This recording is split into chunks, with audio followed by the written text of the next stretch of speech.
What is the toughest part about being the mayor? Oh, it's growth. I mean, that's everyone's. There's so many people who get upset about growth, and I get it. Yeah. But at the same time, my business, your church needs growth. Yes. Yes.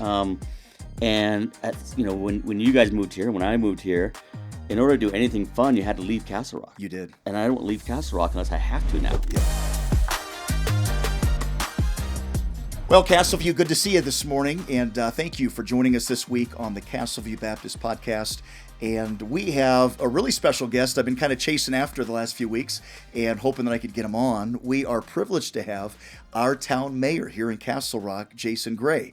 And you might remember him. He was at both our groundbreaking service and then he was at our opening service as well. And he spoke at both of them. And Mayor Gray, you've been a great encouragement to us. And I will tell you this. I just want you to know from my heart, my family, we have loved Castle Rock so much. When we came out and looked at it, we said right away, this is an amazing place. So thank you for being here today, but also thank you for all the work that you do. Oh, I appreciate it very much. Thank you. How long have you been the mayor now? 6.5 years. So I have about a year and a half left. 6.5 years. You didn't grow up in Colorado. No, I moved here just as long as I've ever lived in one spot. I'm born in Montana, raised in eastern and western Washington state, and then lived in Alaska for 9 years, and then came here. And I've been here since 1998. So this is a really unique place. Castle Rock is beautiful. We got the mountains around all of this. But you just rattled off a few pretty amazing places too. I mean, out of Montana, Washington state, Alaska, those are pretty cool places. Yeah, I don't know if you can live in more spectacular places than Colorado, Alaska, Montana, and Washington. I don't see Kansas in your future. No. No. You don't think so? No, I think that we think we're in our forever home. Bought our home in 2000. Okay. We think we're in our forever home. Okay, good, We'll see. good. One of the things we were impressed with, we came out to Castle Rock and just everything impressed us. I mean, we came out here, my wife and I scouted in 2007 and we started the church in 2008. Okay. And when we scouted the area, I mean, just everything. It was obviously the views that we have here. But the town was so well done. You know, we felt like, wow, they've really done a great job in preserving so much of the history. I mean, you can go in the B&B Cafe right down the street. There's bullet holes, you know, in the ceiling and in the counter there, right? Yep. Wasn't there a shootout years ago or something? Yeah, 1950s, I believe. 50s? The sheriff at that time got killed, unfortunately. Is that right? Yeah. Lost his life in a little gun battle. The bad guys were inside. Yeah. Kind of like the cowboy days, right? And of course, this place, I think in the 50s, Castle Rock would have only had a few thousand people in the 50s? Yeah, I would imagine a few thousand. I mean, I know that when I moved here in 98, we had 15,000, and we're going to break 90,000 this year. In 98, we had 15,000, and we're going to break 98. No, 90. 90 this year. 90, yeah. Wow. I know when we looked at the area, Castle Rock or Douglas County was one of the, what do they call it? Highest fastest growing areas per capita in the country at the time. One of the things that caught our attention was Family Circle magazine had named Castle Rock Small Town of the Year around 2007. I think 2009, somewhere in there, maybe 10, Money Magazine ranked Castle Rock as one of the best small towns to live in. Yeah, I mean, annually, we're ranked in the top 20 every single year, almost every category. It's really fantastic. Yeah. What do you think? What attributes to that? What do you think it is that people? I mean, this is not Colorado. This is nationwide. Yeah. These you're things right. that have been noticed. You know what? We're just really, really fortunate. I mean, kind of like you guys. When I moved here in '98, I was transferred from Alaska, working a job here in Denver, and then my boss told me I got to go back up to Alaska, and I said, no, I don't think I'm staying. Yeah. And kind of like you guys, I knew I was going to do my own coffee company, but I could go wherever I wanted, you know. And so I started doing research on where I wanted to be, and I went to sit down with town council meetings and watched them and listened to their plans for downtown Castle Rock, and wanted to be a part of it. Yeah. And so that's how it went for me, but I think that town just does such a good job almost in every department. I mean, it's just you know, and we're one of the few towns or cities on the Front Range that has we do everything in house. Most towns and cities don't. They either have a separate water department or a metro fire department or even a Douglas County Sheriff Department instead of we have all that in house. Is that right? Yeah, pretty unusual. Let me back up a little bit because I want to get to what you just talked about too. You mentioned coffee, and I don't know if all of our listeners would even know this, but you are the founder, the owner of Crowfoot Valley Coffee. Yeah, so I've been in the industry. Well, Crowfoot's 26 years old now. Okay. We do our own roasting here in town, wholesale roasting and retail. Is that right? Was that always a dream for you? Enjoy coffee, wanted to have a coffee shop? That's very entrepreneurial. Had you done that before, something like that? So I worked for Starbucks back in Seattle in the 90s. Early 90s, late 80s, early 90s, and then worked for a coffee company in Alaska for 9 years. Yeah, okay, so that was kind of your background. Yeah, you knew exactly. you know coffee. Mm-hmm. What's your favorite coffee over there? What's your favorite drink you've got? Well, if I'm going to do a drink, it's usually an Americano. Americano, that's it. Pretty plain. Yeah. Sometimes there's regular espresso like that, but have you tried your toasted marshmallow? Yeah, that's one of our more popular drinks. It's amazing. Yeah, we're pretty fortunate. What we did about 7-8 years ago, we started making our own syrups in the house. Okay. Because the syrups we were getting, we got picky. Mm-hmm. And we're very picky, and we started making our own syrups in the house. That toasted marshmallow, actually, my oldest son is the only one who makes it now because no one else can do it right, and according to him, and he's probably right. But it takes 24 hours to make that syrup. Does it really? Yeah, You make your own syrup there. Yeah. That's not ordered. No. So did he put that recipe together? Yeah. So he actually toasts marshmallows in the oven and uses. Really? It comes from, because generally things like that don't come from something that's actually the ingredient. Yeah. That's actual toasted marshmallows and condensed milk and vanilla.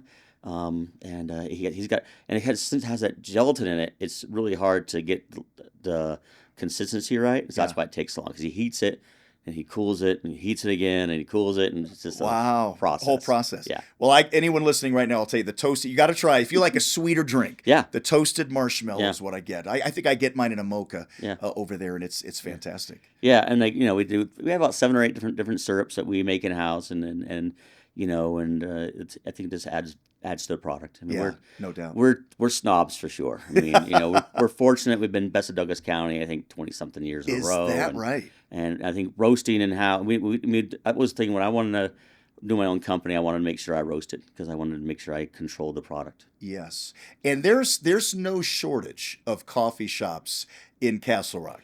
No, you're exactly right. So when we opened in 1999, January 22nd, 1999. There was one other coffee shop, and that was Starbucks. There was one Starbucks in town, and we were the first independent. Is that right? And now in downtown Castle Rock, I believe there's 9. I was going to say, I've counted 9 Starbucks before. Yeah. I think it's just 9 Starbucks, right? Or is it 9 coffee shops? 9 independents. 9 independents. And then there's like, if you add all the Starbucks with the ones that are like inside King Supers and that kind of stuff, I think there's another 9. Is that right? Yeah. Wow, there's a bunch of them. Yeah. Well, you guys do a good job over there. I think that our listeners would like this story. You are right here on Wilcox Street, but the name of your shop is Crowfoot Valley Coffee. Yeah. Where does that come from? Well, it's exactly. I mean, the valley is behind your church, Crowfoot Valley, right there. So when I moved here, Crowfoot Valley Road was a dirt road. Mm-hmm. In 98. That road that our church is on was a dirt road. Dirt road. Wow. And then they made it, they paved it in 2000. Okay. But right behind, that was kind of the idea was I looked at a map and I didn't want to call it Castle Rock Coffee Company or Wilcox Street or that. Yeah. And so I looked at a map and that valley right there just kind of spoke to me for whatever reason and did that. Yeah. Huh. Dirt road in 98. 98. When did they put asphalt on that? Is it around 2000? 2000. Okay, is when they took care of that road. Now they're widening it now. Yeah. And so there's a lot of houses and that kind of thing going on. Yeah, I mean that road's kind of the bane of my existence because it's county road. Yep. It's Parker's responsibility. It's Castle Pine's responsibility. Yep. And it's Castle Rock's responsibility. And so trying to wrangle the funds. Yeah. to get that road done get properly yeah, is sure. hard. Well, Mayor, I'll tell you, it has presented some unique challenges for us too. Because you're trying to, when we were dealing with water Yeah. over there, it Oh, was yeah. okay. You're talking to the town, you're talking to the county, Mhm. you're talking to the town of Parker as well, and Yeah. you're trying to get something worked out over there. Yeah. And but beautiful place. We bought that land in 2018, Okay. and you may be able to speak into this. When we bought it, at least to my knowledge, there was no plans yet, at least public plans for Macanta, and then some of the growth that's gone over on the Parker side as well. Yeah. I mean, thousands of homes, that Yeah. that development. I don't know when they started that, but when we bought the land, I kind of feared that we're going to be out here by ourselves. Yeah. This is a beautiful spot, Yeah. but is this a strategic spot, or is this kind of a foolish spot for Yeah, us to right. be? Yeah. It's turned into an amazing place. It's phenomenal property you guys have. Yeah. Really, just gorgeous. And then Macanta is technically in Douglas County. It's not Castle Rock. Is that right? Yeah.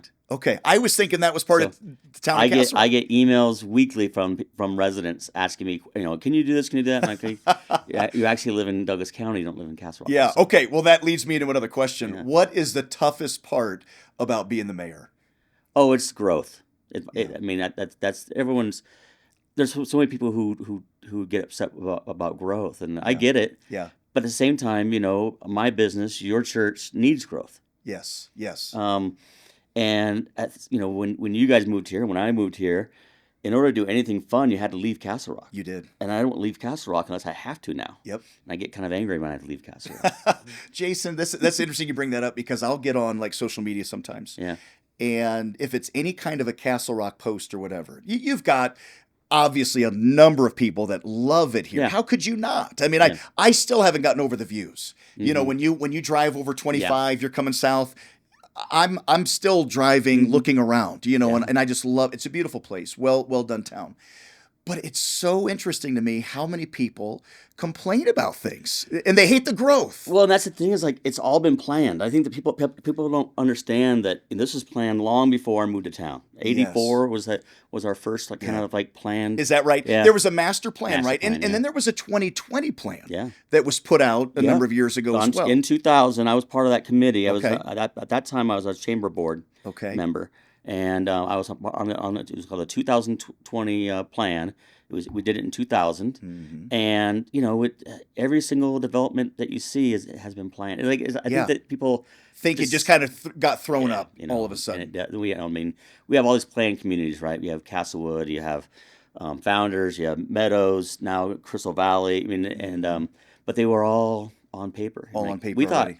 so. In the 1984 paper in the Denver Post, we thought by 2020 we'd be about 140,000 people. Phew, is And that right? And we never. And so I tell people, like, we're actually not as that busy we thought we would. Filled out Yeah. as we were. So, I get it. I mean, people that have lived here for, you said it, I think around 98, there were, how many people do you say here? 15,000. 15,000, okay. Yeah.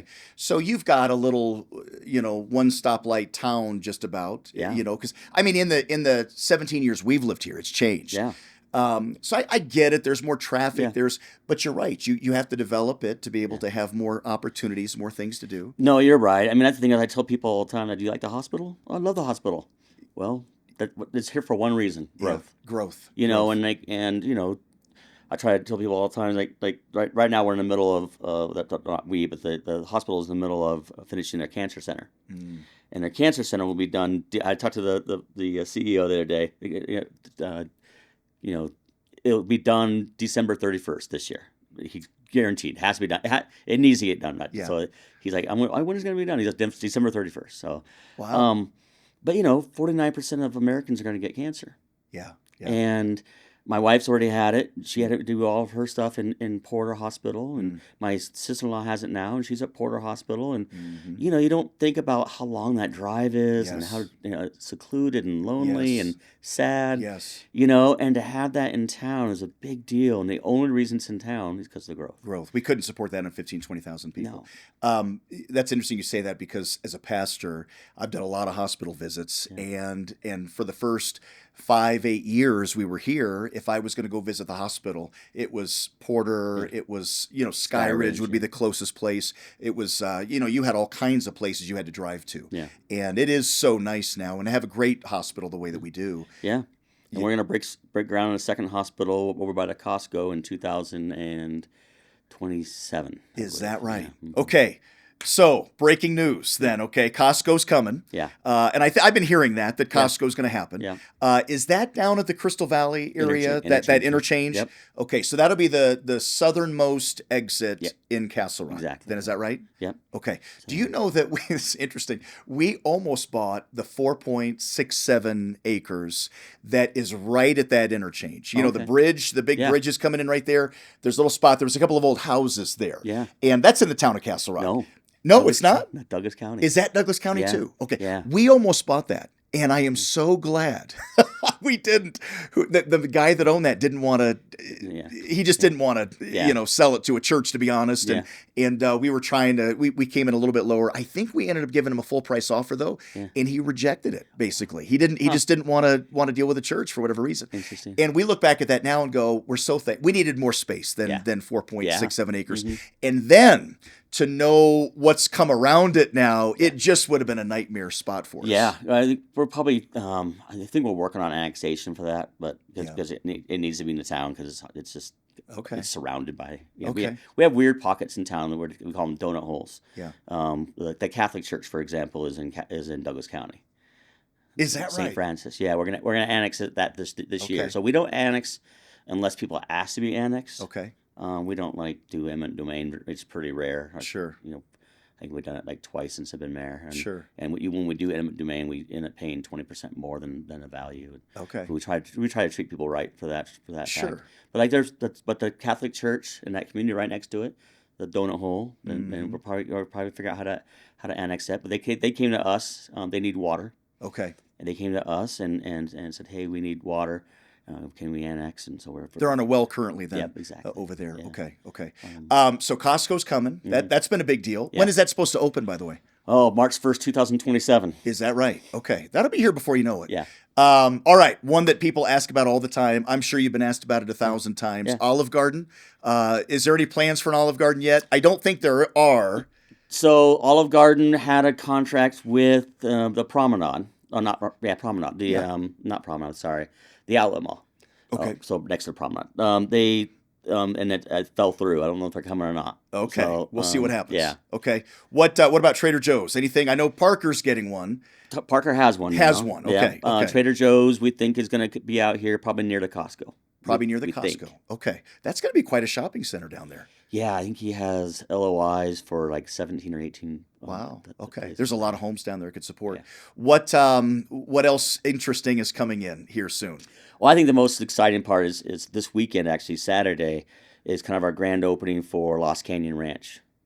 Lost Canyon Ranch is 681 acres of open space. Okay. It's the biggest park on the Front Range owned by a town. Is that right? Yeah. This is a park. Yeah. How many acres you said? 681. How big is Philip S. Miller by comparison? 300. Really? Yeah. This will be twice the size, more than twice the size. Yeah, half the size of Castlewood Canyon. And where is this at? It abuts Castlewood Canyon. Okay. So, okay. What will be there as far as hiking trails, biking trails, just outdoor in general. Wow. And so we got it about a year ago. It's taken us a long, over a year to get it ready. I mean, it's not quite ready yet for public consumption. Yeah. It's a little. It's so big. Yeah. That it's a full-time job for more than a few people. So it's tough. I'm sure it is. Yeah. Yeah. Wow. Interesting. Now we've got our church has 380 acres around us on both sides. I know it's Douglas County land. But you would know more about these details. I don't know if all of our church knows this, but all of that space around us is reserved for, I think it's green space or reserve space of some sort. Do you know much about that? No, that area? They call it green space. Though, green space. Yeah. Okay, so in other words, nothing can be built on that. Yeah. That's going to be reserved for natural trails. Is what they'd like to do with that as well. Yeah. Amazing. How does somebody become a mayor? I've never, nobody's ever asked me, so I don't know. What does that look like? It was weird. So I when I first opened my shop in '99, I knew one reason why I wanted to be in Castle Rock is I wanted to be in a smaller town that I could be a part of and be hopefully a cog of some sort, right? Mm-hmm. So I got on Chamber of Commerce board on a chamber board for 7 years, Okay. and then I was the downtown merchants board for 7 years as well, and I was the board president for 5 of those years. Okay. And then I was on the EDC board as well, the Economic Development Council board, and then I don't know, it was 2008. No, it would have been 2017 or so, we decided to have a mayor that was voted on. I'm the first mayor to be elected. Is that right? Yeah. And so before that, the council would appoint one of their members Okay. to be mayor for 2 years. And then so I'm the first elected mayor. And what happened was I was talking to a friend of mine, Jason Bauer, who owns a music store here in town. Mm-hmm. He was on council, and I remember talking to him, and I said, "Hey, you should run for mayor. I think you'd be really good." You said that to him? To him, yeah. Okay. And he's like, "No, his kids were like in middle school. And my kids are in middle school, and they're a wreck. I just can't do it." Mm-hmm. He said, "You should do it." And I said, "No, I don't think I can do that." You know. And I said, I really thought I was too thin-skinned." And Is that right? And my job, I'm a people pleaser. I'm a customer service guy. So Yes. So that's my job. And so Yes. I just thought that I wouldn't be able to take it. And Yeah. and he's like, "I think you'd be really good at it." Yeah. And then the following day, maybe a day or so later, I get a call from the current mayor, at that time, Jen Green. And Okay. she's like, "I heard you're thinking about running for mayor." Mm-hmm. I'm like, "No, I'm not running for mayor. I don't think so." Yeah. And then a couple of days later, another council member called me up,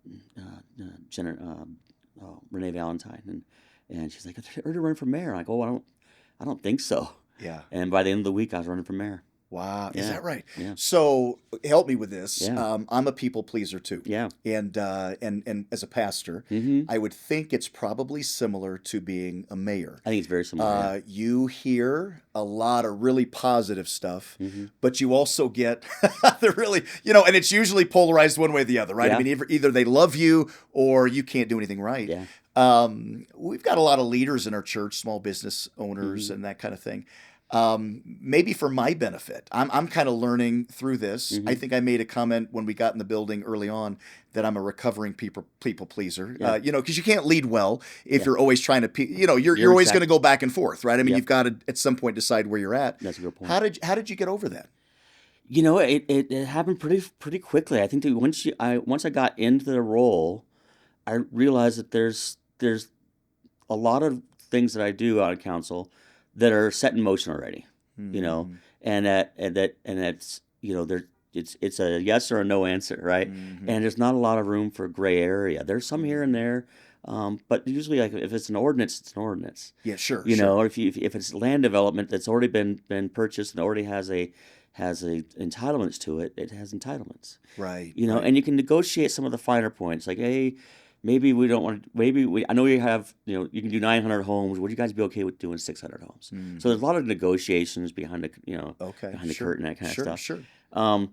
But yeah, I think that I remember one of the times, like when we had it was a development over near the Meadows, and the first time it was a full room of people who were really upset about development. Mm-hmm. And I was early on, and I remember I'm like, well, this is the rule, this is the ordinance, and we're going to pass it. And one of the council members was like, well, yeah, but you've never been to had a full house before. I'm like, no, I haven't. Mm-hmm. And even with a full house, I'm like, so you still have to make the right decision. Sure. Sure. And so that part wasn't as hard as I thought it was going to be. Okay. Okay. The stuff that's more emotional, before COVID, I would average right around 30 or 40 emails a day. Wow. And during COVID, I was getting 100, 120, 200. Okay, I'm glad you brought that up. Yeah. That had to have been a very challenging season to lead in, no? Yeah, it was. There's nothing tougher, and it was really, really upsetting in every way. So my mom and dad were living with me. My dad passed away right before 2019. And he had Parkinson's and dementia, and that was a hard time. And then my mom was in her 80s, and my wife was going through cancer, and we going at the Porter Hospital, and in 2020 March, and sitting in the car while your wife was getting chemo. Wow. And tearing up in the that kind of thing, right? So, and then COVID happened, and it was odd because I think I mentioned to you earlier. We go to Front Range, and my wife got diagnosed in 2019, September 11, 2019, and right around Thanksgiving, we were at that church. It used to be in the high school, Douglas County High School, and we were in the high school, and this lady behind my wife was sick, and she was coughing on her and stuff, and she was going through cancer. She's like, "Oh, we can't go to in-person church anymore." Sure. So we stopped going to in-person in 2019. Wow. But fortunately, they had an option for online, Okay. and so for going online for us wasn't a big deal because You've been doing it already. We've been doing it. That's interesting because that's COVID put us online. We weren't doing online. Yeah. We were over at Soaring Hawk Elementary. And all of a sudden, I got a call, I think it was Tuesday or Wednesday that week before everything shut down. And we just had a great service, great weekend. And all of a sudden we find out we're not meeting this weekend, and nobody is. The world's getting ready to shut down, kind of a thing. Yeah. That was a really strange thing. And I don't know if it was like this being the mayor. I know for a pastor, it was tough because you're trying to make the right decisions on limited information. Nobody had gone through that before. Yeah. I mean, it was just when I was first told things were going to shut down, I couldn't even wrap my brain around that. Yeah. What do you like, gas stations, restaurants? What are you talking about? It's going to shut down. What was the hardest part as the mayor going through COVID? Trying to be rational and trying to be compassionate to Not everybody. overreact, but at the same time, obviously this is a real thing. Yeah, and so I had,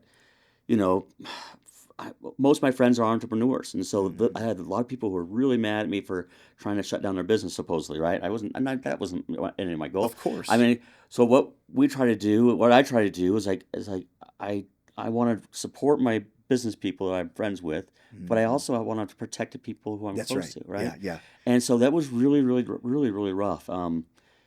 Threats and all that kind of stuff, and it was. We had people leave our church because we didn't do enough to protect people. Yeah.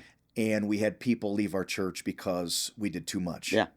I lost lots of friends over it, unfortunately. Yeah. I would imagine in your position that was really challenging. And of course, I know the town went through quite a bit. I know our county moved out of the Tri-County Health. That's right. Because we're more conservative in this area, and there were some things I think that were maybe overreach or overreactions. And as a pastor, I remember going through that. And Lord help me, I don't know what the right thing. No. I've not done this before, and I remember that we had split all the chairs up, the way that it was being recommended. We had smaller services. We had masks available when you first walked in. We had the hand sanitizer everywhere. We even got little bracelets that, green bracelet means I am good with having a conversation. Yellow bracelet was I'm good with a conversation, but keep your 6 feet. Red was leave me alone. So you walk in, and we did everything we could. And then I had a lady call me, and she was very upset, and I felt like I'm doing everything I know to do. Yeah. And she said, "Pastor, I feel more safe and protected at my workplace than I do at my own church." Because I guess she had sat down by some people, and they came over and they said, "Well, it's hard to," but I remember going, "Okay, I just need to listen to her because I know she's scared." Yeah. She's going, "This is a real thing." We had people die from Absolutely, COVID in our church through that season. So really, really tough time to lead. It was so tough, and I remember. Gosh, I was so Pollyanna about it. So when I was in Washington D.C. when everything got shut down. I was at a conference, and I remember talking to the town manager, and he nailed it. He's like, "Mayor, in the next 6 months to a year, we are going to find the best in people and the worst in people." Wow. And I said, no. Yeah. I said, we are going to rally. Yeah. We are going to rally, and it's good. And I said it was going to be great. And I'd never been so wrong in my life. Wow. And because we rallied for a little while, maybe a month or so, And then people started going. And then people were like, "No, I'm not doing this anymore." Yeah. And I got both sides. I get it. Yeah. My mom was terrified of it. Just terrified. Sure. And she was in her 80s. Yes. Well, then you had all of the vaccination stuff became such a big deal. Mm-hmm. My personal position was I'd have people leave the church, and they'd come out and they'd see me and say, "Pastor, I am never going to you can't give me the jab. There's no way." And and I'd say, hey, you know what? Good for you. And then the next person would come out and say, hey, I'm going to get it. I feel like, and I'd say, good for you. I just felt like it was a personal decision. It still is. I mean, and that was the thing is like I had so many people asking me for my opinion about vaccine or about COVID. Yes, me too. And I people are like, Mary, what do you think about getting the vaccine? I'm like, talk to your doctor.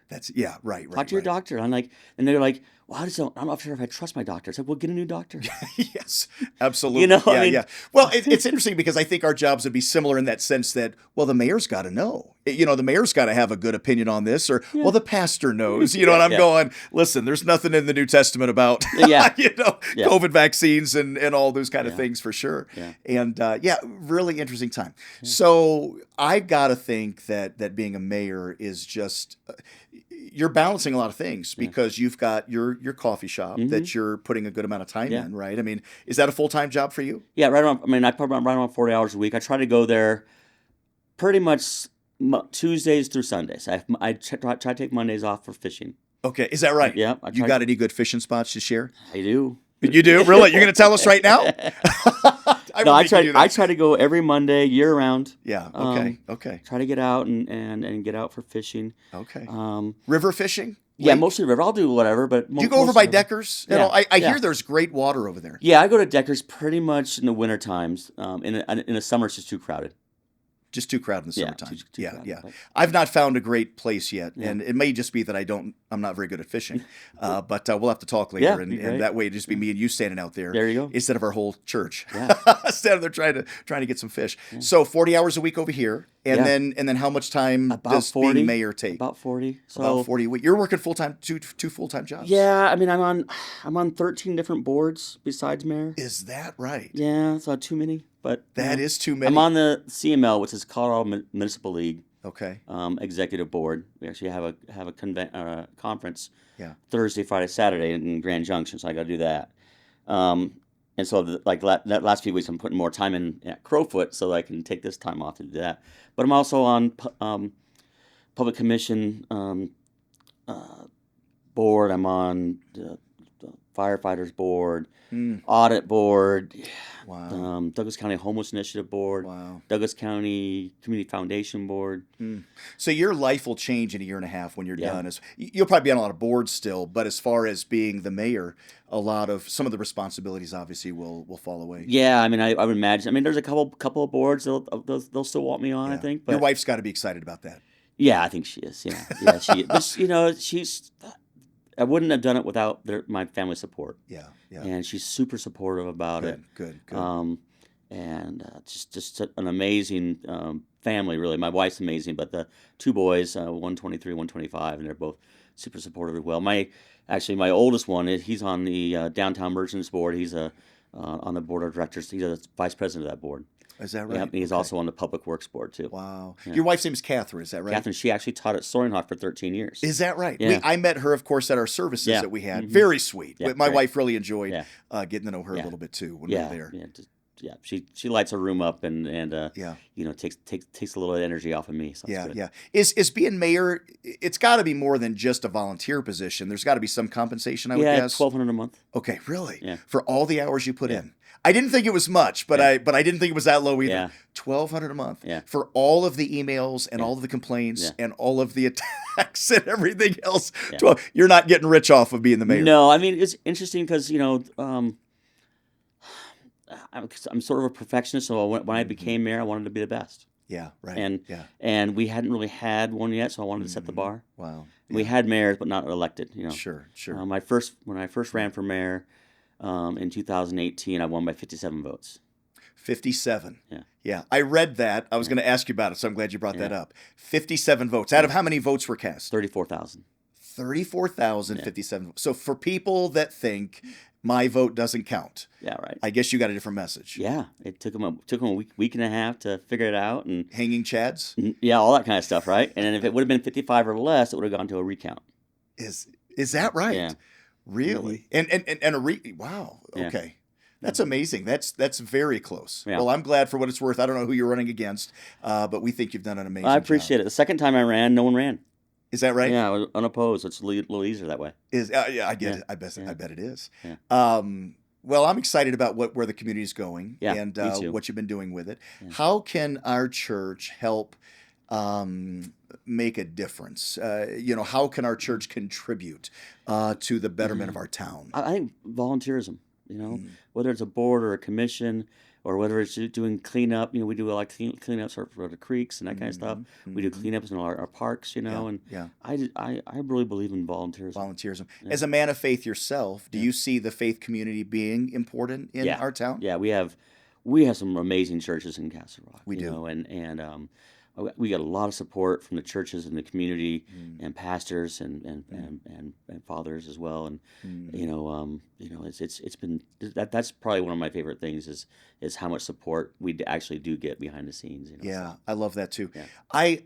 I've told people before that I think the stronger the churches in your community, the better the community, right? I mean, the churches is the place that they're going to be able to get hope and help and Yeah. and find Jesus Mhm. and faith and we believe strongly, and I know that you all do at Front Mhm. Range as well, that Jesus changes lives. Yeah. Jesus is the centerpiece, right? I mean, the entire scripture's about Jesus, Yeah. and I'm glad you said that because I think the same thing. I think, wow, any community that has a strong faith foundation is going to be a better community because you should have not perfect people in a Yeah. church, but you should have people that are growing, people Yeah. that are going to be honest, people that are going to have a good work ethic, Mhm. people that know how to treat people that love their neighbors as themselves, Yeah, right? agreed Yeah, for yeah. sure. Good. We do have some good churches here, and Yeah. I'm thankful for that. Yeah, I'm really lucky. I probably get a day, probably 7 or 8, 10 pastors in my coffee shop every single day.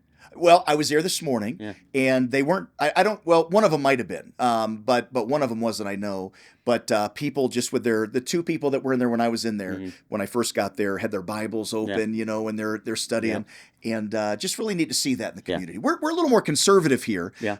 in this area. Yeah. Matter of fact, I remember when we were going through a lot of the protests Mhm. in that 2020, 2021 Yeah. time. I heard, I think I read this somewhere, Okay. that there were groups being bussed down from Denver to police stations and just causing some problems, Yeah. rioting and Mhm. just causing problems. And I guess you can probably confirm this for me. I heard there was a bunch of citizens that went and stood around the police. I mean, they had the AR-15s with them, and Yeah. they just kind of, hey, listen, don't bring that mess down here. Yeah. It's a different community. Yeah, I mean, we kind of police ourselves here. We do. It Yeah. kind of. It's not the wild, wild west No. anymore. Obviously, we've had Yeah. growth, but you do still have some of those pioneering people, right? Yeah, I mean, like, Ranchers. because we're on our own little island here almost, right? We don't Yeah. technically touch another town. Yeah. We come close to Parker, we come Yeah. close to Castle Pines, but we technically don't touch another town, so we have Yes. our own little Little island. bubble. Yeah. Yeah, a little. Okay, good question for you then.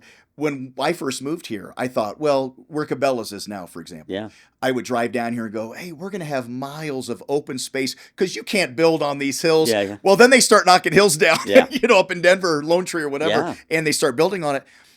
I believe we do have some space, though, that won't be built on between us and Denver. Is that right, or am I wrong? Yeah, no, you're right. Yeah, I mean, there's gaps here and there that are open space, Yeah. either owned by the towns, different towns from here to Lone Tree, or some Douglas County open space here and there. Sure. So, yeah. Okay. Yeah. One more serious question. Yeah. What I think I drive around right now, and all you have to do is go up to Denver for 10 minutes, and you'll find out traffic is not that bad here. Yeah. But again, going back to what we said at the beginning, Mhm. people that have lived here for 20 years, Yeah. they're the ones I think going, Yeah. this is not the town I grew up in. There's Yeah. so much traffic. How many people do you foresee the town growing to?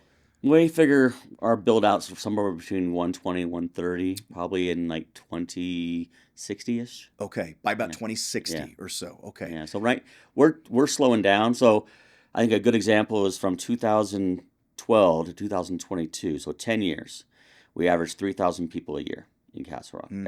every year, 3,000 more. So for Wow. 10 years, we did 30,000 people, Mhm. and now we're averaging about 700. Wow. Okay. So So slowing down a we've little slowed bit. down quite a bit. Sure. Okay. And we're still okay. growing, Okay.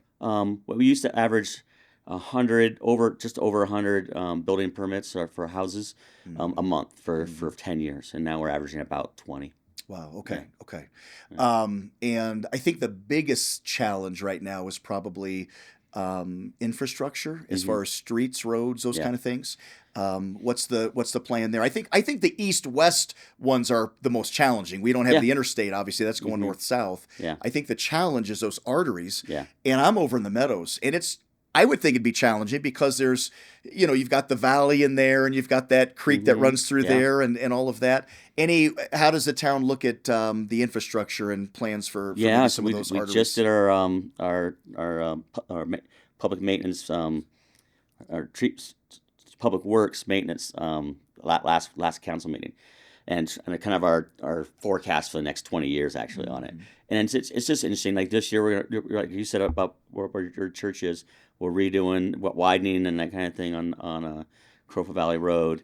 And then each year we allocate about $15 million or so to certain sections. So we do it in like 6 different sections in Mhm. Castle Rock. Mhm. This year is mostly the Meadows.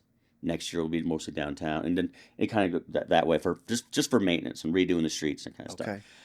But like as far as big capital projects, we have the interchange, Crystal Valley interchange, Sure. and that'll be done in early 2027. Um, I think that we're still hoping maybe for 2026, but we'll see. I think Mhm. that has to be done by early Sure. 2027, Sure. per Sure. the contract. Yeah. Good. But yeah, like that's the thing is like we'd like to widen different streets and kind of stuff, Mhm.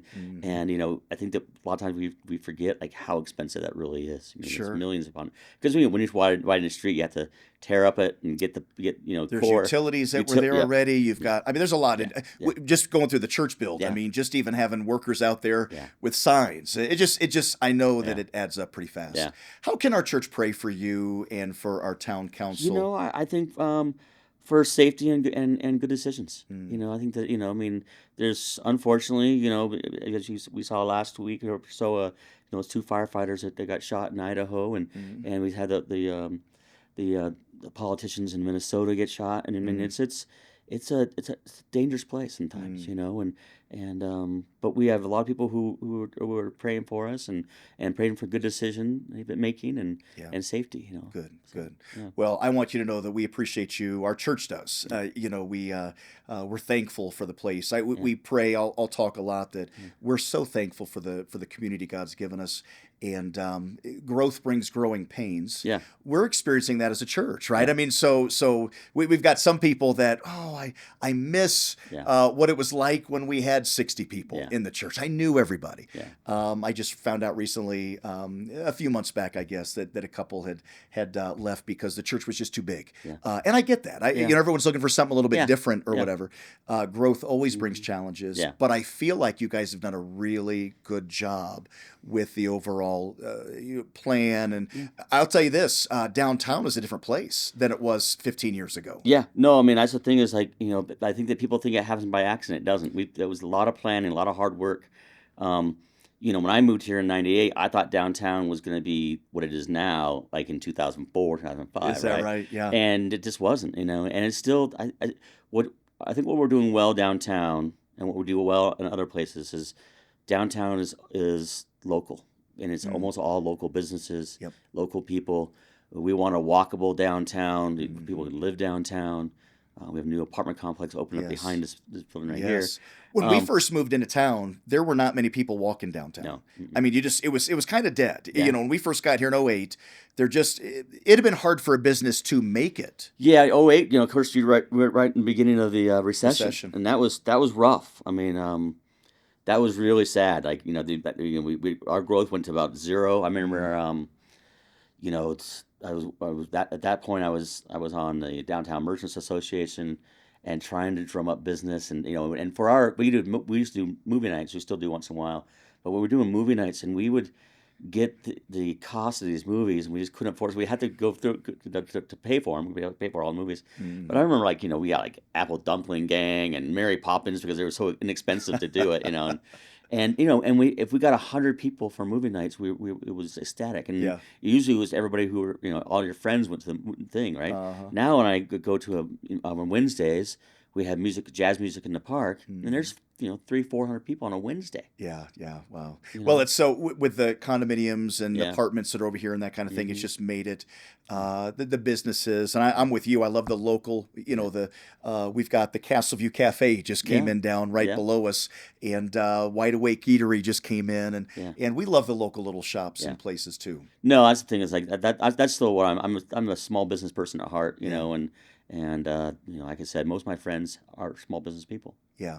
Well, Mayor, thank you for sitting down with me today Yeah. and just having a little conversation. I thought our church would really enjoy Oh. hearing what's going on and happening in our town. No, I appreciate the invitation and letting me sit down with you.